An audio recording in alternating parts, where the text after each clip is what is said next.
Hey everyone, today we are going to have another long video that is going to be filled with lots of valuable content. Since the invention of money, we have always had someone to manage our money, and today we call them banks.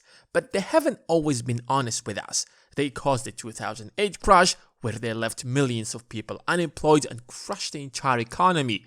If you look back at history, banks have done a lot of shady things, to say the least. And throughout their existence, they've been trying to hide a lot of things from the public.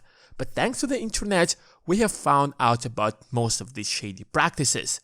So in this video, we are going to find out 18 things about money that banks don't want you to know. There is going to be a table of content in the description, so you can skip to the parts that you want to learn or come back and rewatch them again. This video is a combination of many of our previous videos. But before we start, here is a little disclaimer. This is not financial advice, and everything that's said in this video is for educational and entertainment purposes. It is going to be a really long video, so grab a drink and some snacks, and most importantly, give this video a thumbs up and enjoy the video. The 2008 crash was so severe that it's still considered the greatest financial crisis in recent history. The United States lost $2 trillion worth of value and 8.7 million jobs disappeared in a glimpse of an eye. That meant that millions of people couldn't feed their families, especially those who lived paycheck to paycheck. No one really knew what to do in that case, even the Fed. People lost faith in the banks because they had misused their power and destroyed the economy. As a result of that, banks were the major reason behind the 2008 crash. While this might sound like an exaggeration, it wasn't for many who struggled to put food on the table. But that's not what made people hate Wall Street, even though they were mostly responsible for the crisis by giving high ratings to junk loans, or bad loans in simple terms. Take AIG for example, one of the biggest financial institutions in the US, or to be more precise, one of the biggest until 2008. It purposely gave AAA ratings to loans that they knew were junk loans, and their borrowers will default. Why did they do that, you may ask? Just to make money out of thin air. AIG made dozens if not hundreds of billions of dollars, but was one of the main drivers of the crisis. Literally, if AIG did not give fake ratings, the 2008 crash wouldn't be that bad, or wouldn't happen in the first place. Although the government didn't bail it out, its CEO back then, Joseph Cassano, who was given the nickname the man who crashed the world, earned an estimated $34 million in bonuses in 2008. Think about it. You literally destroyed a company that existed for almost 100 years, you sent the greatest economy in the world to a recession and left millions of people jobless, not just in the US but all across the globe, because the US economy is connected deeply with the rest of the world, especially Europe. Countries like Greece haven't fully recovered yet from the crisis that happened over a decade ago. And when you get fired, you get a $34 million bonus? How is that supposed to make sense? Why on earth do such selfish people get in such positions in the first place? Unfortunately, that is not the question of this video, but it illustrates to us how greedy these people have become. That's why so many people came to hate Wall Street or the banks in general. However, that is still the tip of the iceberg. There are still far more facts that ordinary people don't know about the banks. How do they cheat people? How do they cheat the government? Or how rich people use banks to make billions of dollars out of thin air and avoid taxes? We'll answer all of these questions and many more. So give this video a thumbs up. Number 1. Fake accounts. Since Wells Fargo wasn't deeply involved in the 2008 crash like AIG or Lehman Brothers, it created a reputation of a stable bank, but that didn't last long. At first glance, it seemed like Wall Street learned its lesson and would no longer get involved in anything fraudulent that will hurt average people again. But nothing has changed since then. In 2016, news broke out that Wells Fargo created millions of fraudulent savings and checking accounts on behalf of its clients without their consent. Wells Fargo clients began to notice the fraud after being charged unanticipated fees and receiving unexpected credit or debit cards or lines of credit. Initial reports blamed individual Wells Fargo branch workers and managers for the problem, as well as sales incentives. But the blame was later shifted to top-down pressure from higher-level management to open as many accounts as possible. Just imagine, the bank or the place to whom you have trusted your money is purposefully creating a fake account using your name and your personal information to make money. That is not just a fraud, but disgraceful. It is normal to sell different financial products to your customers, but in this case, supervisors pressured their employees to open as many as 1.5 million checking and saving accounts and more than 500,000 credit cards without customers' authorization.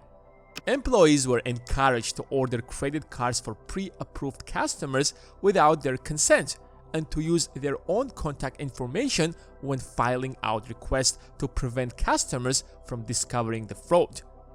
Employees also created fraudulent checking and saving accounts, a process that sometimes involves the movement of money out of legitimate accounts.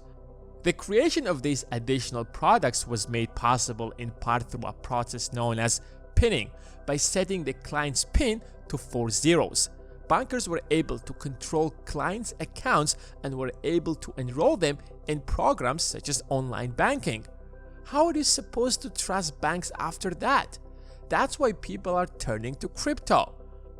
Wells Fargo was first fined $100 million in September 2016, $6.1 million in customer refunds due to inappropriate fees and charges, almost $500,000 settlement for a shareholder class action lawsuit.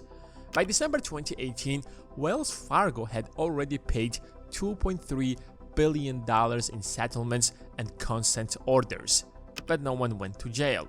In fact, top executives still managed to earn their bonuses that were worth millions of dollars.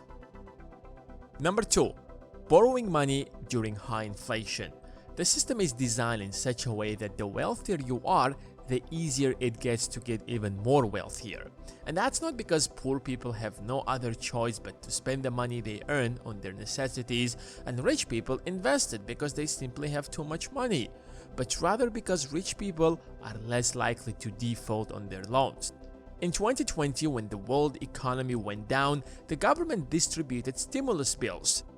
Finally, the Fed or the government did something to improve the lives of average people, not the Wall Street, but gave money to ordinary people. The only problem was, that's how it appeared. In reality, rich people learned the lesson from the 2008 crash. If the government directly bails you out, people will start hating you. So make it seem as if the government isn't bailing you out.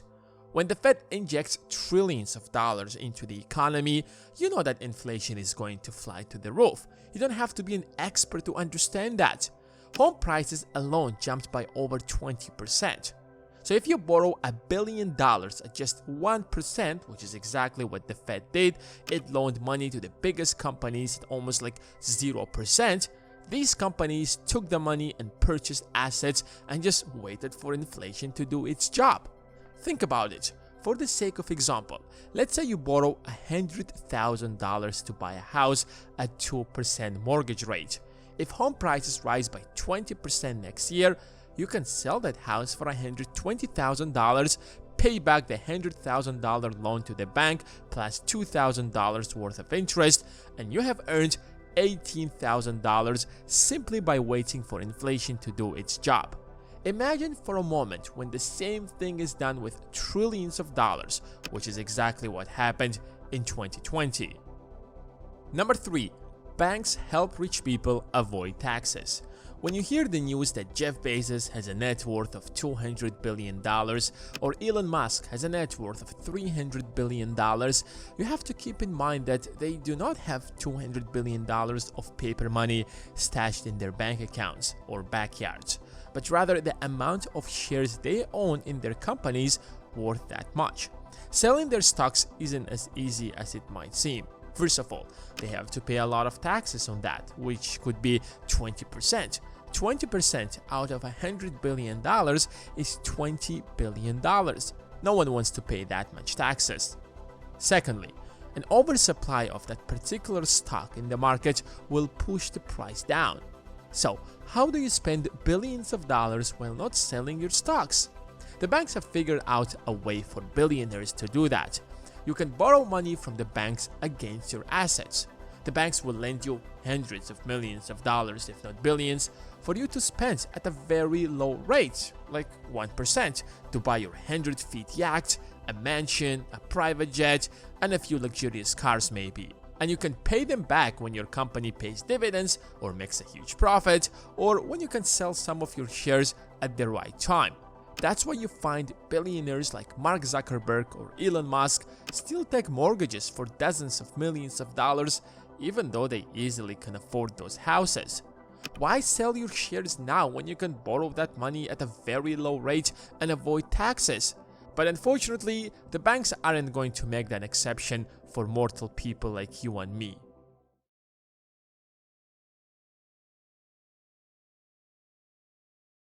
How much do you think of the world's wealth is hidden offshore? Take a guess.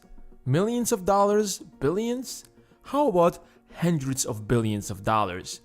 It's estimated that the wealth hidden in tax havens is equal to 10% of the global GDP.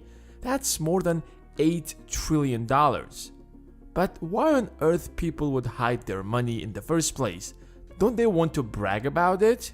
Why hide it when you can spend it to have an incredibly lavish life? Let me just make it clear. It's not the criminals who are hiding their money, but the world's largest corporations, Apple, Microsoft, Google, you name it, and the people who are running these corporations. It's a common practice, and it's 100% legal. However, the question remains, how do they do it? Isn't tax avoidance illegal? Well, let me explain. Let's say you start a company and everything is just perfect. Just in the first year, you have made an incredible profit of $100 million. Congrats, you are genius. Before you celebrate your success, IRS is going to knock on your door and take $21 million out of it, because the corporate tax in the United States is 21%. That's a lot of money. Why would you pay so much money to the government when you made that money with your blood and sweat?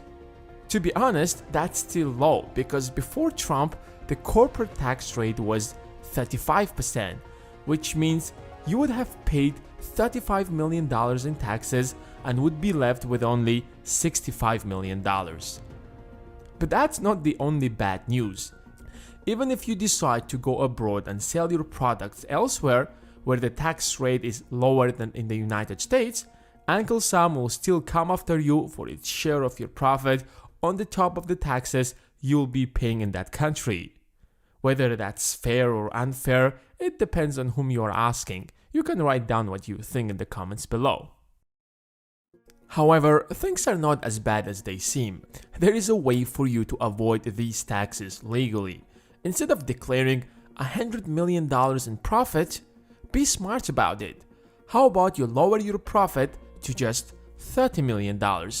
And now suddenly, instead of the $21 million, you only have to pay $6.3 million. It's not difficult as it seems. Get on a plane and travel to the little island of Bermuda and set up a new company there. It's easy, fast, and would cost you almost nothing, because you wouldn't have staff, building, or anything else except an address to a small office in the middle of nowhere. Then simply give all of your patents, trademarks, and intellectual property of any kind from your real company that's in the United States to your new company in Bermuda. So when Uncle Sam comes to collect $21 million out of your $100 million, you can say, sorry, we have licensed this technology from this company in Bermuda, so we have to pay $70 million to them. So we're just left with $30 million. And now you only have to pay $6.3 million. Your $70 million in Bermuda are not taxed at all, because the corporate tax rate there is 0%. Congrats, you have saved $14.7 million. But how about the profit you earn in Europe? It will be taxed, right? Well, listen, you set up a new company in Ireland that's going to make another $100 million. Instead of paying 12.5% corporate tax in Ireland and the remaining 7.5% to the United States, you transfer that $100 million to a new company you set up in Netherlands at a 0% tax rate through a little tax loop. Your Dutch company immediately sends it back to your first Irish company that's simply a subsidiary of your Bermuda company. So the money ends up back at Bermuda, where the tax rate is 0%. Congrats, you have saved millions of dollars again. That's how Apple, Google, and many other giant corporations avoid and hide their money. It might not make a huge difference when you're earning millions of dollars, but when you're earning billions of dollars, saving even $1 billion would make a huge difference. So, when politicians increase or decrease the corporate tax rate, it doesn't really make a big difference, because why pay even a 10% tax rate in the United States when you can pay 0 taxes in Bermuda? And you can't really blame them for that, because the ultimate goal of any company is to maximize profit and not pay more taxes. However, every strategy has its flaws, including this one. Having billions of dollars offshore is great, but what's the point of that if you can't use it? Because if you bring it back to the United States, you still have to pay taxes on it, which makes all that scheme is useless. But regardless, it still makes sense. When the United States lowers its tax rate, you bring that money back and invest it here. The US tax rate was 35%, but when Trump lowered it down to 21% in December of 2017, companies such as Apple aggressively started bringing back all the cash they have been hiding in offshore accounts for years. If you're watching the news, lately Apple started aggressively buying back its stocks, because you gotta do something with hundreds of billions of dollars that you suddenly got. That's why corporations started taking a different approach to avoid taxes, without an offshore account and in a much more sneaky way. Largest US companies such as Boeing, Netflix, Amazon, General Electric either pay 0 in taxes or an extremely small percentage. From 2008 to 2017, Boeing paid only 8.4% and $54.7 billion in profit. In 2018, Netflix reported $845 million in profit but paid absolutely no taxes at all. The company can make a big investment and dramatically expand itself and gain market share. In fact, they might have to borrow money to do that. And at the end of the year, they will report a loss. And when you're reporting a loss, you are not only not paying any taxes for that year, but you can forward it to future years. So if you're going to make a significant profit next year, because last year you gained such a huge market share, you still can deduct your last year's loss and significantly reduce your tax bill, if not avoid it at all. And it's a common practice among the companies. The tax code has many loopholes that companies frequently use, such as tax credits on depreciation or research and development. Some go as far as paying their employees with stocks, so they're not only deducting it from their tax bill, but the company can create stocks out of thin air. So the company might not be making any profit. In fact, some companies keep on reporting loss year after year. Uber has a market cap of $50 billion, and it's making a revenue of a few $1 billion, but the company has not reported even a penny of profit. In other words, it hasn't paid a single dime in taxes yet. Even if Uber's valuation crosses $100 billion, it still doesn't have to pay taxes unless it reports a profit. That's why billionaires hide their money in stocks. Jeff Bezos started 2018 with a net worth of $100 billion and made another $40 billion by the end of the year, and paid absolutely 0 taxes on those additional $40 billion.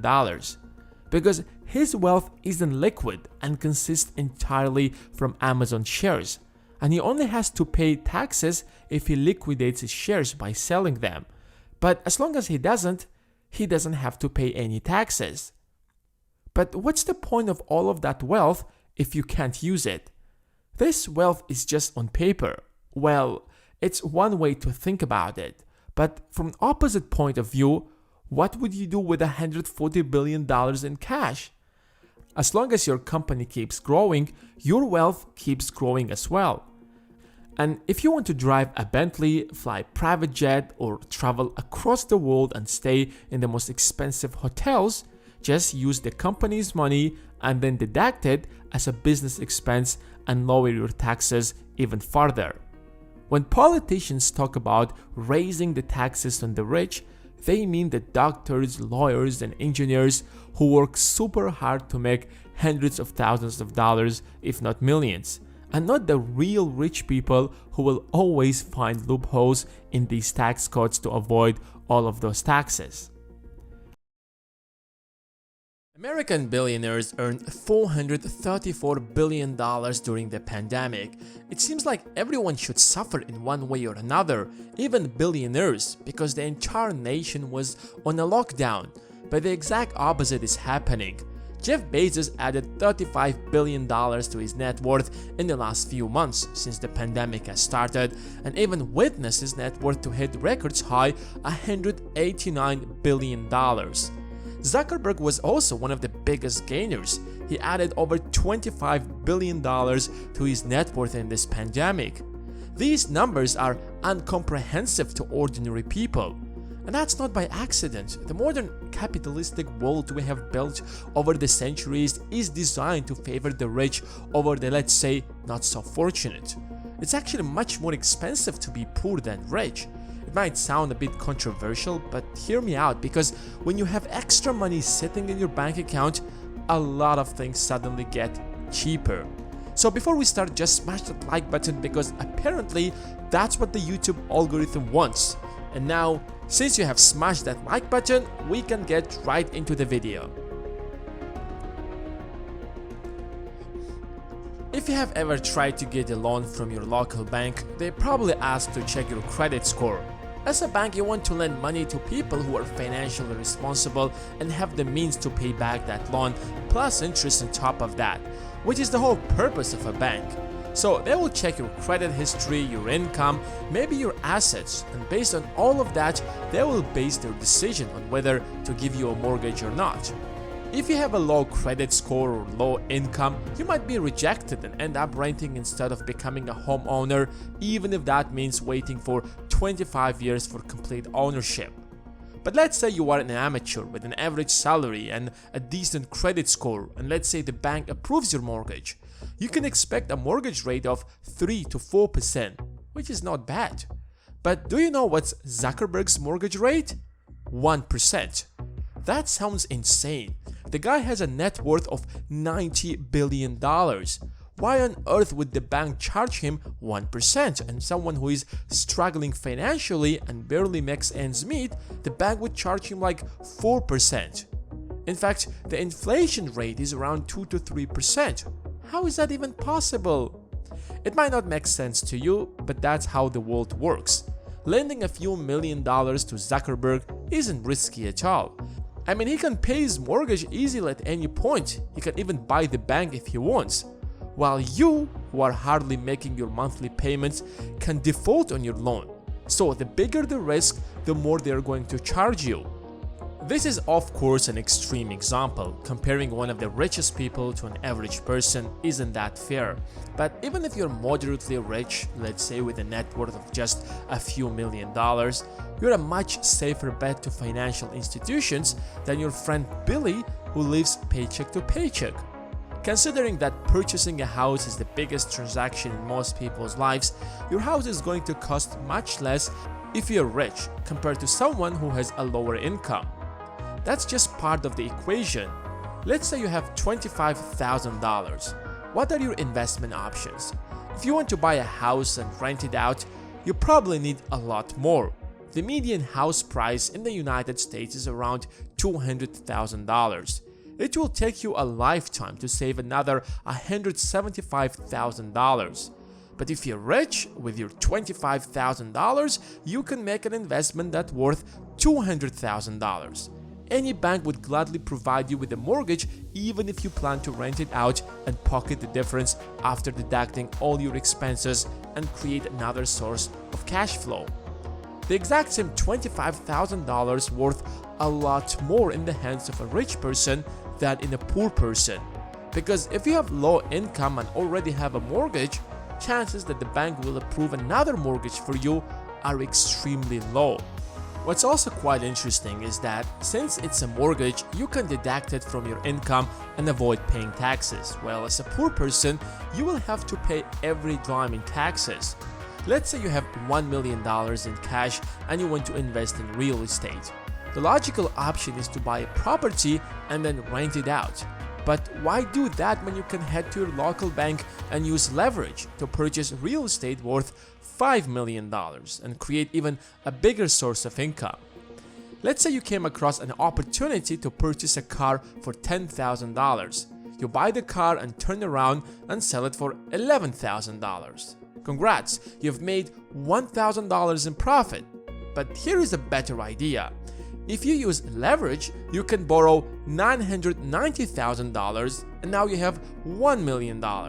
You turn around and buy 100 cars and sell them for $1.1 million. After paying back your bank the $990,000 plus interest, which amounts, let's say, to $10,000, and if we deduct your initial $10,000 you have used, you're left with a $90,000 in profit. Leverage allows you to earn 100 times more than you would otherwise. We have already talked about how the rich always find loopholes in tax systems to avoid paying taxes. However, there are other kinds of taxes that we all have to pay no matter who you are, such as sales tax or property tax. The latest iPhone might cost $999, but if you're buying it in California, you will have to pay a sales tax of 7.75%, which amounts to $77.5. They are known as regressive taxes, a fixed percentage over particular goods and services. The key word here is a fixed percentage. At first glance, they seem fair, everyone pays the exact same percentage, but in reality, poor people pay far more. Regressive taxes don't differentiate rich people from the poor. It doesn't matter whether you're earning $1 billion or $50,000 a year. Both of you are going to pay the exact same $77.5 in taxes. To your fellow billionaire, that's not even money. It's an extremely small percentage of his income. But to you, who is earning $50,000 a year, that might be 1 week of groceries. We pay regressive taxes every single day, every time we buy something. But the biggest cost by far is the opportunity cost. When you're struggling financially, your primary concern is to put food on the table. You don't have time to think and contemplate to figure out what could be the next big thing. Opportunities are everywhere, but you need the time to figure them out. However, when you barely make ends meet, you don't even think about it and end up missing all those opportunities to make much more money. Even if you want to take advantage of them, you can't afford to take the time off. Whereas if you're financially free, you can take all the time you want and end up earning much more in a very short period. But this concept goes far beyond. It turns into a lifestyle where you are much more price sensitive and end up buying what's cheaper instead of what's really valuable. And no one can blame you for that, because every penny makes a huge difference in your lifestyle, especially if you have a family to feed. It's not easy to break the cycle of poverty, but here are a few pieces of advice I can give you. First, always use a credit card. But use it responsibly, which means never borrow more money than you can pay back, and always cover your debt on time. You have to build a good credit score to be trustworthy in the eyes of financial institutions.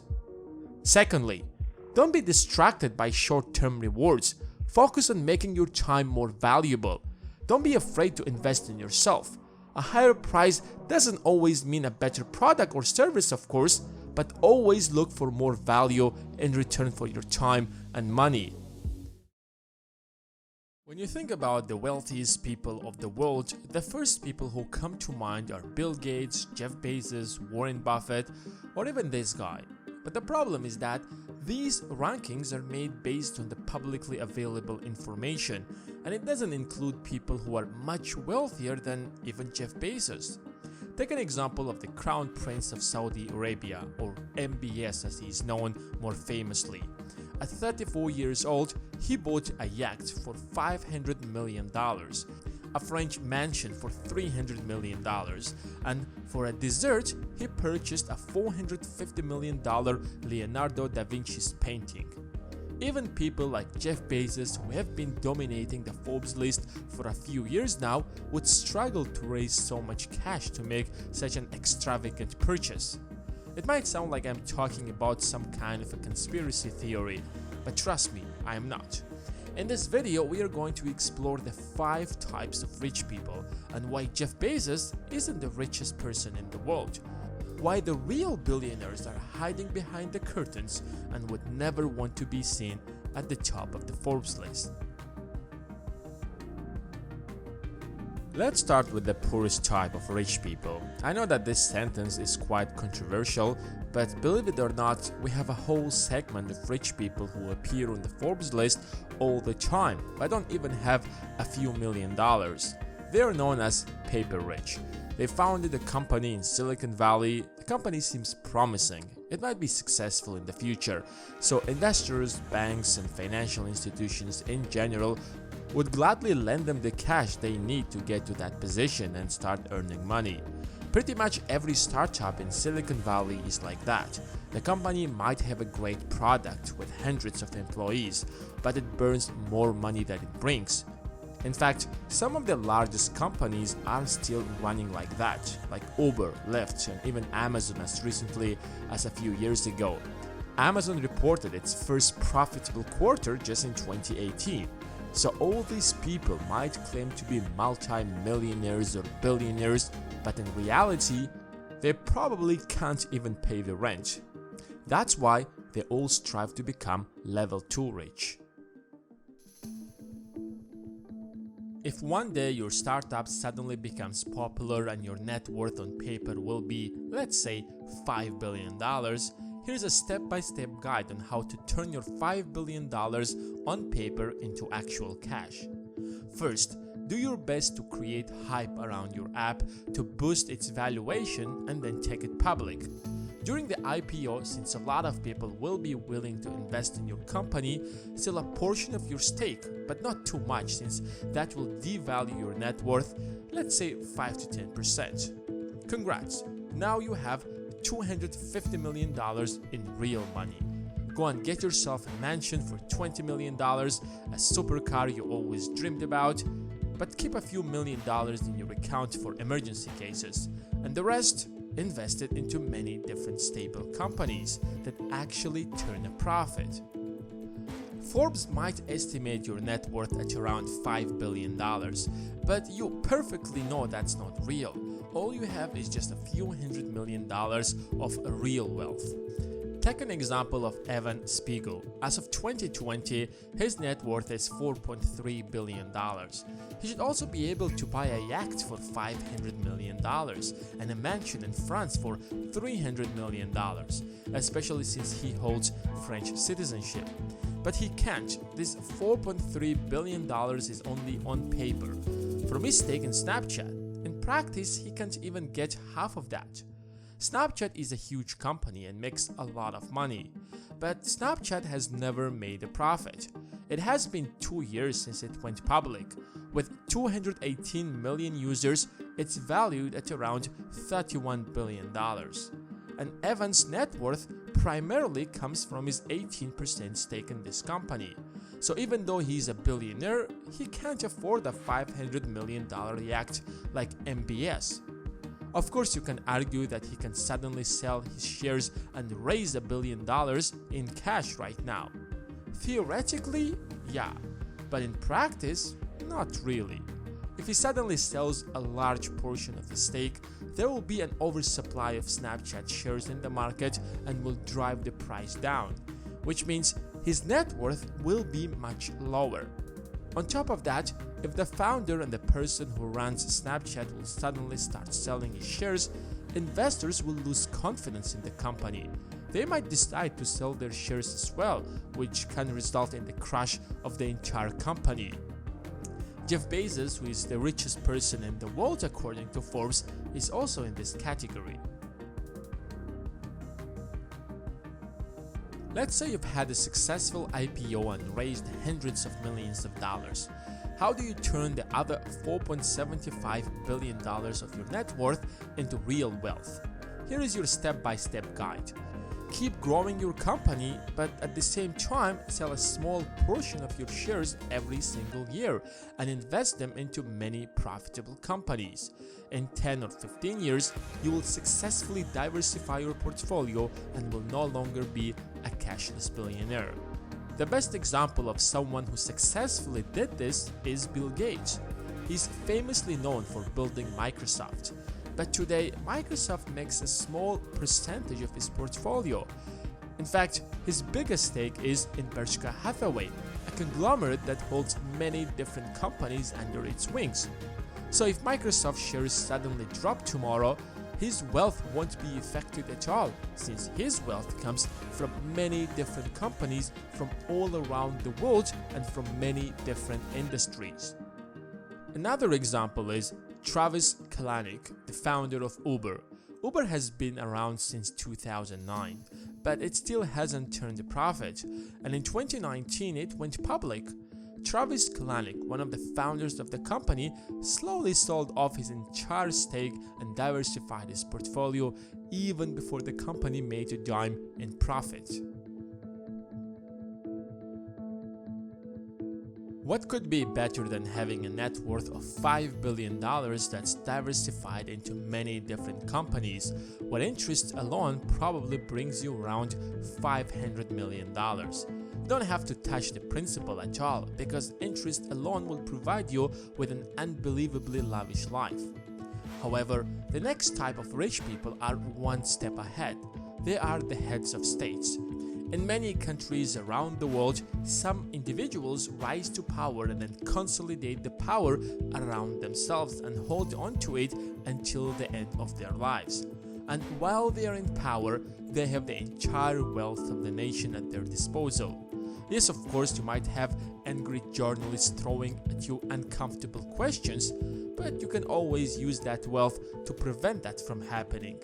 Take an example of the former Libyan president, who had an estimated net worth of $200 billion, or the president of Russia, who is in power for 20 years already and recently changed the constitution of the country to stay in power for another 20 years. The entire nation has to pay taxes, and you can do with that cash whatever you wish, or the profits from the natural resources will be under your control. You can have as many private jets as you wish, or yachts, or whatever else you desire. But this type of wealth is not sustainable. At some point, the people of your country will get bored with you and would protest and replace you. And the Arab Spring is a perfect example of that, where many heads of states that were ruling their nations for 30 or 40 years were overthrown and replaced. Qatar is an oil-rich country that has probably the highest GDP per capita in the world. Emir Tamim bin Hamad Al Thani rules it. The constitution of this oil-rich country basically says Emir, or the head of the state, can only be chosen from the family of Al Thani, and he is the head of the state and the commander-in-chief of the Qatar Armed Forces and the guarantor of the constitution. So no matter what he does, how much money he spends, how many palaces and private jets he buys, he can't be taken down. He can spend the nation's wealth as he desires. But most importantly, his son or one of his sons will be the next king of Qatar. And that is the ultimate level of wealth, where you own an entire country. And Qatar isn't the only example. Saudi Arabia, UAE, Jordan are the neighboring countries with similar structures of power. In the UK, the Queen is the head of the state and the Commander-in-Chief of the British Armed Forces, and the government of the United Kingdom is known as Her Majesty's government. She might not control the government directly, but the taxpayers still have to pay for her lavish life and her entire family's expenses that are not cheap. And anyone born into this family will automatically be super wealthy. You can find similar examples in other European countries, in Africa, Asia, and pretty much in every continent. Royal blood is considered privilege, and people for one reason or another in general would treat you as someone blessed by God himself if you are linked to a royal family. That's why history is filled with examples of royal dynasties. People respect and admire royal families and consider them upper-class citizens. I can't stop meeting people who time to time try to convince me that renting is absolute waste of money. It's like burning money. You're paying someone else's mortgage. Why would you waste a fortune on rent when you can take a mortgage and end up with a house, even if that means you have to wait 30 years? To be honest, this is dumb. Even if we assume that buying a house is cheaper in the long run, when you rent, you're not throwing away money, you're getting something in return.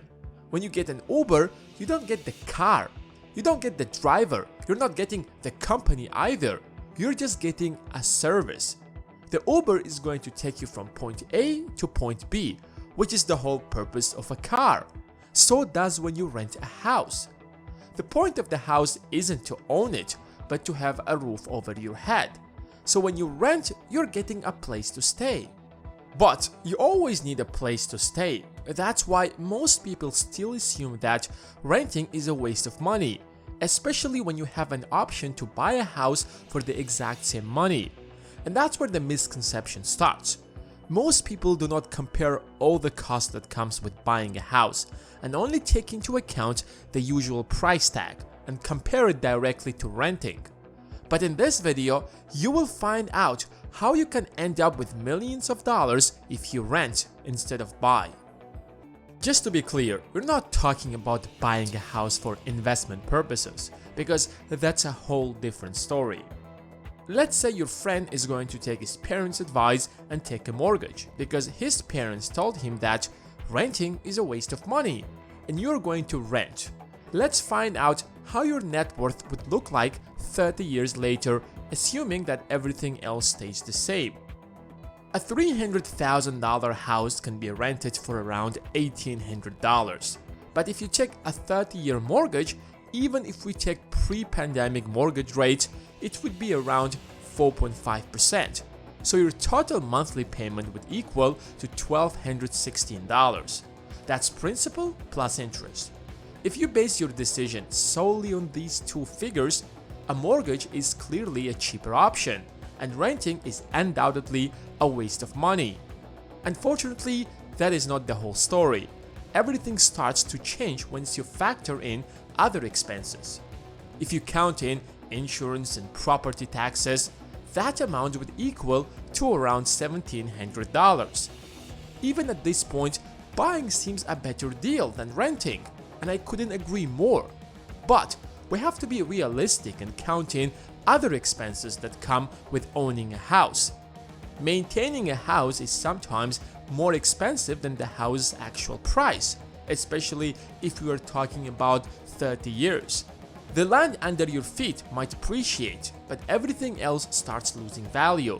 The kitchen might need to be replaced every 10, 15 or 20 years. Every piece of furniture has an expiration date. The couch can't last 30 years. You gotta change the roof every 10 or 15 years. The bathroom needs to be replaced every X number of years.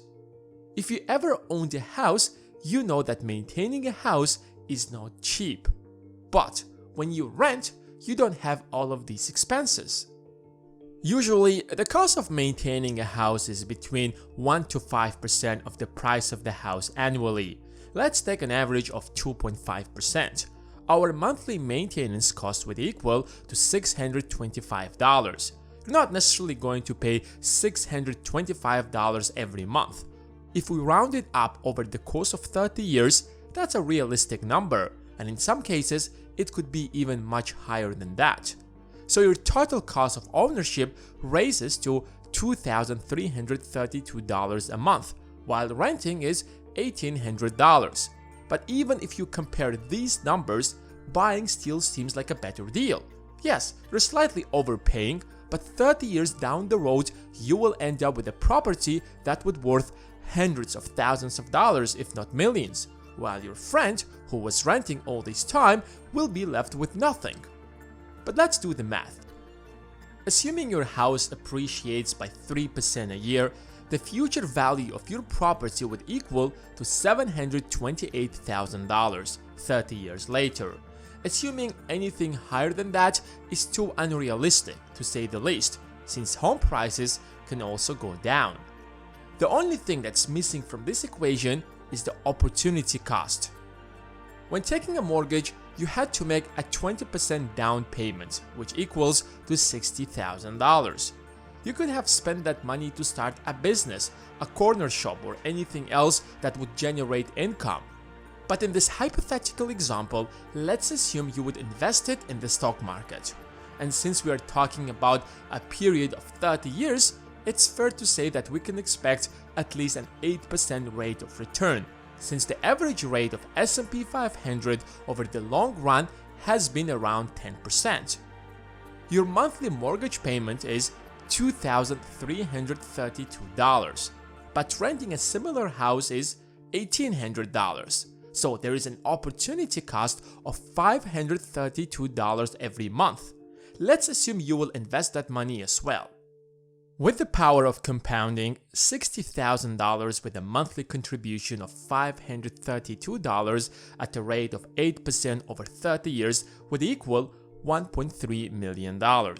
Your friend who has been renting all this time and investing the difference will end up with $1.3 million, while you with a house that would worth $728,000. What do you think is better? $1.3 million of liquid assets or a house that's worth $728,000? When you look at it from this perspective, things start looking completely differently. However, even these are not the most accurate numbers because we did not take into account at least a 2% rent increase annually, but so does the cost of your maintenance would grow with inflation. You can be frugal with your house and only spend 1% of the value of the house on maintenance. We also didn't take into account the interest deductions you get with purchasing a house. Or you might need to renovate the house, but you might not have the means to do that. So you end up paying with a credit card, for example, and pay an astronomical interest on top of it. But the point is, buying a house isn't always the best investment, and renting isn't always a waste of money because it gives you an opportunity to invest elsewhere, especially if you're planning to live there for just a few years, since the cost of selling that property and getting a new one would easily make it even more expensive. Even if you get a mortgage now when interest rates are so low, the equation isn't going to change much because if it's adjustable, then your mortgage rate would increase in a year or two once life gets back to normal. If it's fixed, the market is slightly overvalued as we have explored in a previous video, which means there could be a correction in the next few years, and your final net worth would be less than $728,000. And if for some reason interest rates drops farther in the future, since that's where they seem to be moving to in the long run, you won't be able to take advantage out of that. 30 years is a long period of time. I can't imagine how my life, for example, would look like in 30 years. A lot could change, and the pandemic is real-time evidence of that. Those who were renting and were able to work from home all this time had the opportunity to move to a more affordable city and save a fortune on rent, while those who purchased a house had no other option but to stay. The world is changing so rapidly that locking yourself in a single neighborhood isn't always the best option, especially when we have more effective tools to build wealth that our parents did not have access to, such as the opportunity to invest in the stock market from the comfort of your smartphone, cost-free. That doesn't mean you should not buy a house. In your case, maybe buying a house is a better option since it aligns with your goals. So, should you buy or rent? It depends on your circumstances. Banks are the backbone of any economy. Even the Fed is actually a bank. But unlike any other bank, it creates money. But what if I told you that every bank has the right to create money? Theoretically, you can start a bank and start creating money, but there is an easier way. Why waste so much money first starting a bank when you can start a cryptocurrencies and become a crypto billionaire overnight? At least that's what has been happening lately. If cryptocurrencies seem to you like a scam, then you probably don't know much about the banking system. So here in this video, we're going to take a look at 5 truths about money that banks don't want you to know, because if everyone would know that, that might be the end of the banking system. Or as Henry Ford said, it's well enough that people of the nation do not understand our banking and monetary system, for if they did, I believe there would be a revolution before tomorrow morning. So if you're ready, give this video a thumbs up and make sure to check out our second channel called Bloom, where we also post videos about investing and money, but also about other things that you will find interesting. If you enjoy this channel, you will most definitely enjoy our second channel. So go ahead and subscribe. And now, let's get back to the video. Number 1. Keeping your money in a bank is a scam. Let me ask you a question. How much interest would you earn if you deposit your savings in a bank? At first glance, it seems like at least a few % for it to make any sense, right? However, if you look at the numbers, that's far from that. The top banks such as the Citibank, for example, offer literally less than 0.5%. There are banks that offer a higher rate, but they are still less than 1%, especially since interest rates are at the bottom now. Think about it. Your money grows by 0.5%, while inflation is 2.5%. The intrinsic value of your wealth is literally decreasing every single year. You're far better off spending that money today than keeping it in a bank. The purchasing power of your money in a few years is going to be far less than it's now. And when inflation is skyrocketing as it's now, for example, asset prices such as homes, stocks rise exponentially, as we have seen happening in the last year or so. A bank is a place to park your money and not to make money. Number 2. Every bank has the right to create money out of thin air. If I would tell you that banks do create money, you probably won't believe me, because the only bank that's allowed to create money is the Fed. It's the source of the dollar and the only institution that has the right to that printing machine. However, the banking system works in such a way that every bank in the country, or in fact the world, is allowed to create money to a certain degree based on how much people have deposited in that bank. Let's say you deposit $1,000 in a bank A. What do you think that bank is going to do with that money? There is no point in keeping it. They wouldn't even be able to pay you your miserable 0.5%. So the bank lends your money to someone else who wants to buy a car, for example, or a house, and collects interest, which often much higher than 0.5% that it pays you. An average credit card interest is 20%. That's literally dozens of times higher than what the bank pays you. The point is that the bank isn't going to tell you to whom it will lend your money. Whenever you check your account, the bank is going to show you that your money is still there in the bank. You can withdraw it whenever you want. So if your money is still there in the bank, where did the bank take the money to lend to someone else?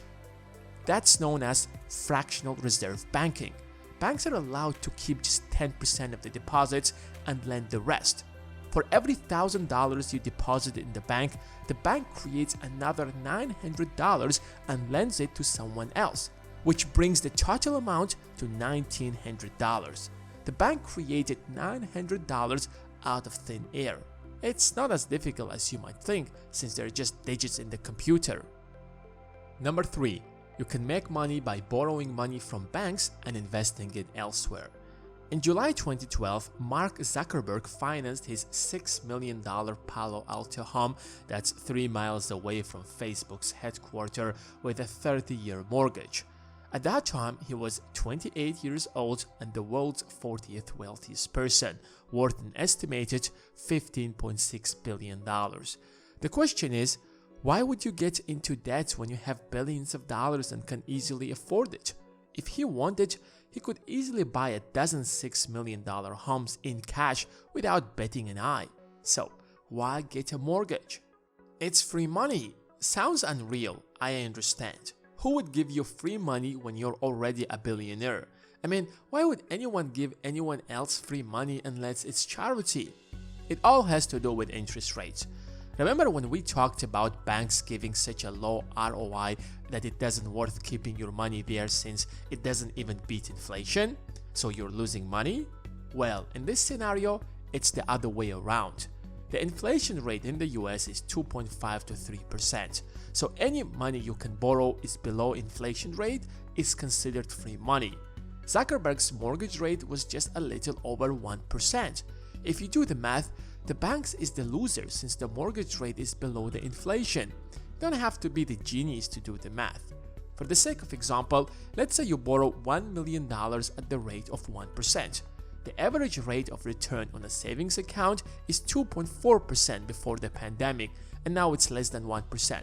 But let's just stick to 2.4%, meaning that if you deposit that $1 million in another bank, you end up making $24,000 a year. Well, you only have to make a monthly payments of $10,500 to the bank that lent you that money. Imagine if you do that with $100 million, or how about $1 billion? When you can borrow money for free, there is no point in tying up your own money when you can use that money for more profitable things. Of course, when we are talking about small amounts of money, this might not make sense because the difference isn't that big.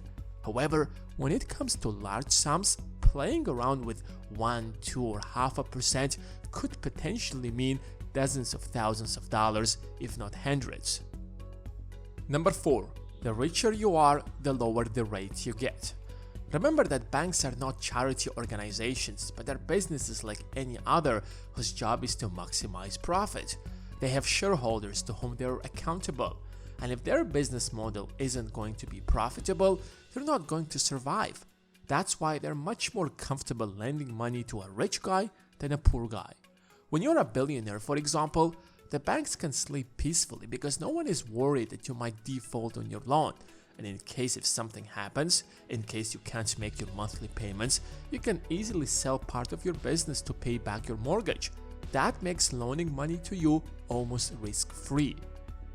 In fact, that's how the banking system evolved over the centuries, where banks would only work with nobility, with people who had money and assets that constantly generate income such as land. Compare that to an average employee who could get sick or might not be able to work or just loses his job.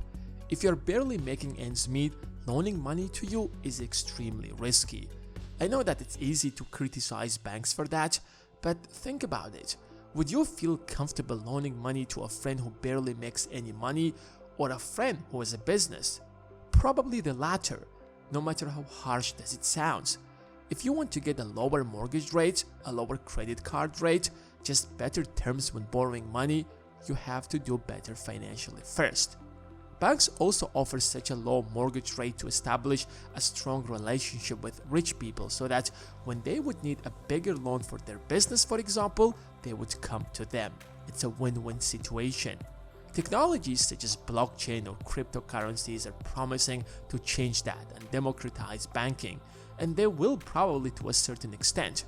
In fact, banking has been democratized to the point where everyone has access to financial services. Compare that to 100 years ago. Number 5. Credit cards are banks' nuclear weapons. 70% of Americans with credit card debt admit they can't pay it off this year. Think for a moment about what does that mean. Your credit card debt isn't like your mortgage. It isn't like 3.5% a year. It's probably like 20%. If you can't pay your credit card debt on time now, what makes you think that you can pay it in a few months later when that debt has grown much bigger? In other words, 70% of Americans are about to fall into the debt trap. Over half of those surveyed, 56% say that they've had a credit card debt for at least a year, and most will continue to carry it for years to come. Almost 20% estimate it will take them more than 3 years to pay off their debt, while roughly 8% say that they don't know when they will be able to pay it down. And that's how banks usually make fortunes, because most people spend without thinking about how they will pay it back. They're used to a certain standard of living and they're ready to keep it even if they can't afford it. That's why banks keep calling you to sell you a brand new credit card. Don't get me wrong, using credit cards responsibly is great to build your credit score, but if you're not financially responsible, then you shouldn't get yourself into that debt trap.